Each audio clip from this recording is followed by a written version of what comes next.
Okay, Frank, we are a few days removed from a quite historic week in Saudi Arabia. Give me your reflections looking back on Riyadh. Look, it was a fantastic event. I've never been to Saudi Arabia before, and Riyadh was really an eye opener for me. It was not what I was expecting. People were really nice and friendly. They made us very welcome, and it was a really good experience. I really did enjoy it. And as far as the fight was concerned, I thought the fight and everything leading up to it was something that certainly unexpected as far as the fight was concerned. And the promotion and everything leading up to it was just magnificent.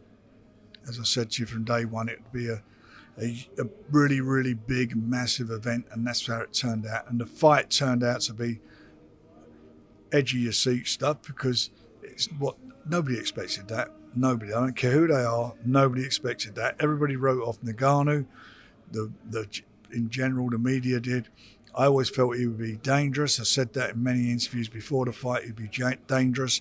You know, he is a fighting man. He comes from a tough fighting background, and he's not. You know, with coming from that background means you got heart. And he would come to fight. What I didn't expect him to do is actually he could box, and he boxed well.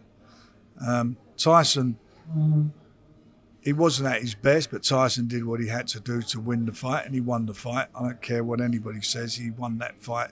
Anybody watches it back and look at the quality punches, they all came. I mean, obviously threw some good punches, Ngannou, certainly in the third round, but the majority of the quality punches come from Tyson. And in terms of some people, obviously, they're saying, oh, Ngannou won. Do you feel that's people perhaps getting carried away in the moment because he got the knockdown? He was such an underdog? I think, and I understand it, people get behind the underdog. You know, when somebody, and we, especially the Brits, we're great at it, aren't we? We always go for the underdog. And when you are, the guy did himself proud. And as I said from the beginning, he had everything to gain and nothing to lose, and that's how it turned out. And certain people got behind him. There are the people who like Tyson, the people who don't like him, don't like me, don't like. That's the world we're in. But he did exceptionally well. But Tyson won the fight, and that's it. What was it about Ngannou which led to him having success in it? As you said, he surprised you at the very first bell, the way he shaped up. I think what for me was, when boxers are preparing for fights in this day and age, they look at video, or any sport for that matter, football, whatever it may be, you study your opponents, you study the team that you're playing. There was nothing to study. He'd never been in a boxing ring before. The MMA stuff we see, and as I mentioned earlier, I could see what his strengths and what he'd bring to it. What I didn't know he would bring was a certain amount of boxing skill. He was switching in the fight from orthodox to southpaw. Come on. And he would get, and I tell you, he'd be a handful for anybody in the top 10, no doubt about that. No doubt about it. Well, look, inevitably, people are out there saying Fury was never good in the first place, or Fury's on the slide now. Do you know what? People out there, never any good. He beat the best heavyweight of his generation, went to his own backyard where he was based in Germany, 50,000 people there, and took him to school. Done a job on Klitschko. Klitschko, 18 months later, no fight in between, fought Anthony Joshua and had Joshua on the floor. And if he'd have been a little bit younger, maybe a year younger, 18 young, he may have won the fight, who knows. But he had him on the floor. Tyson beat him comfortably. Tyson went to the States in the other guy's backyard. He's had 3 fights with the hardest punching fighter of his generation, heavyweight fighter, on people are saying the last 40 years, statistically, in Deontay Wilder. I thought he won the first fight, coming back having lost nearly 11 stone and had 2 warm-up fights, and should have won that fight. They gave it as a draw, but he won that fight. And he certainly won the next 2 fights, very exciting fights. We had COVID in between. He then had his mandatory against Dillian White, who didn't show up for the press conference, and Tyson sold the place out on his own, and done a job on him.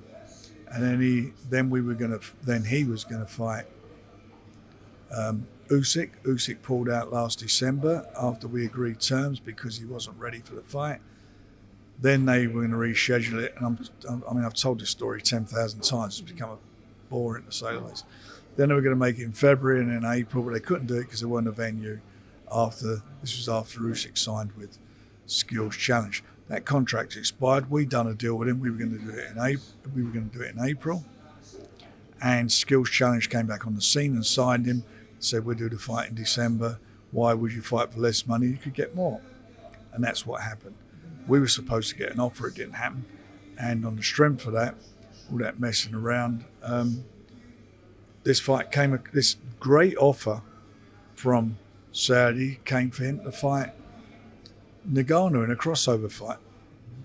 Really, really good money, and he took it, and that's what happened. But that was, as I said, from day one, would be the catalyst to make the fight happen with Usyk, the unification fight, because I knew once Usyk was out of contract with Skills Challenge that he'd have to come and do the deal with Seller and ourselves, and that's what happened. So now here we are. We saw the face-off at the end of the fight. Fury and Usyk. It looks all set to fight. We understand they have signed to fight. The question is, when? Well, the fight will take place in the first quarter of next year. The exact date will be revealed in the next couple of weeks when we have the press conference for the fight. So Usyk was pushing for December 23rd. A lot of interviews out there. Not going to happen. Tyson's been in camp. He's had trained for fights for the last year, which not happened. 12-week training camp. Not seen his new son being born. Hasn't seen him. He wants to spend some time with his family. If the fight had been over very quickly, I don't think there would have been a problem with the 23rd. But it wasn't over quickly, and he needs to he's 35 years of age, having been in camp. He'd do it tomorrow. We had to talk him out of it. Having been in camp, he needs to rest his body. He gave him his best fight he's had certainly for the last 2 or 3 years, and he needs then to go back into camp. And he's not going to go into camp with 5 or 6 weeks notice to defend all his belts. And that's how it is. Same as Usyk. Same thing happened with Usyk last year, and he fought in August, not fought in the first week of, or the last week of October. So everybody's agreed. Everybody knows where we are, and we're moving forward on that basis. So to confirm, the Undisputed fight will happen in the new year, before the end of Riyadh season, for all 4 belts between Tyson Fury and Oleksandr Usyk. Correct. Have you spoken to Tyson since the fight, the Ngannou fight? Yeah, I did. I spoke with him yesterday. We had a good chat yesterday, and he's in very, very good spirits, and he can't wait to get in the ring again.